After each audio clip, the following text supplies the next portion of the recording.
Bonjour à toutes et à tous, j'espère que vous allez bien. Dans ce tuto, on poursuit la fonctionnalité planning des équipements. Et je vous développe la partie indicateur de maintenance. Ah oui, n'oubliez pas de vous abonner et mettre un pouce bleu vers le haut, ça fait toujours plaisir. Il est fortement recommandé de visionner la première partie dans laquelle on établit un planning pour les équipements. Car les indicateurs qu'on retrouve dans le menu pilotage, statistiques, taux de maintenance se basent justement sur ce planning. Pour afficher vos taux de maintenance, vous serez invité à sélectionner les équipements via le filtre. Deux options sont ainsi à votre disposition pour prendre en compte l'historique des déplacements de vos équipements ou activer une répartition mensuelle. Parmi les indicateurs, on retrouve indicateur de fiabilité, MTBF, qui représente le temps moyen entre les pannes sur une période. En l'occurrence, là on affiche les indicateurs pour le mois de novembre. Ensuite, vous avez indicateur de maintenabilité, MTTR, qui représente le temps moyen d'une panne.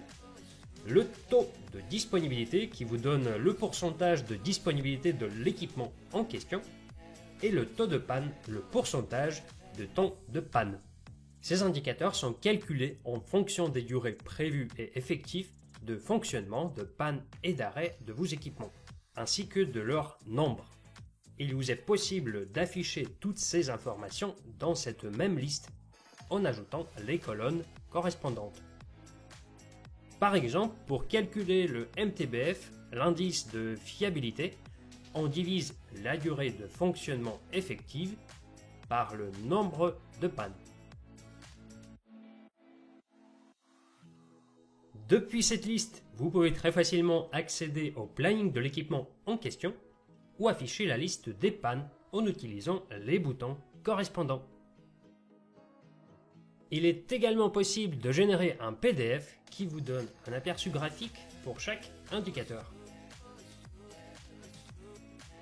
avec une liste des pannes tout à la fin.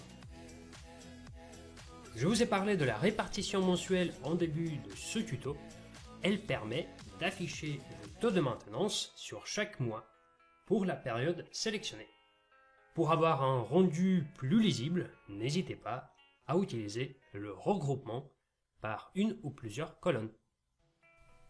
Et voilà, c'est tout ce que je voulais vous dire à ce sujet. N'hésitez surtout pas à nous contacter si vous avez des questions. Prenez soin de vous. Belle journée et à bientôt!